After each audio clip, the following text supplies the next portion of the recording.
লাহোর ক্লান্দাসের জন্য বাঁচা মরার ম্যাচ। পেসার জালমির কাছে ম্যাচটি হেরে গেলে টুর্নামেন্ট থেকে ছিটকে পড়বে শাহিন আফ্রিদির দল। গুরুত্বপূর্ণ এই ম্যাচের আগে দলে যোগ দিয়েছেন সাকিব আল হাসান।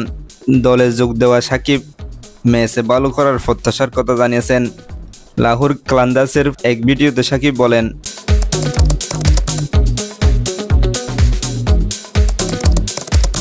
প্রায় 6 মাস পর প্রতিযোগিতামূলক ক্রিকেটে ফিরছেন সাকিব।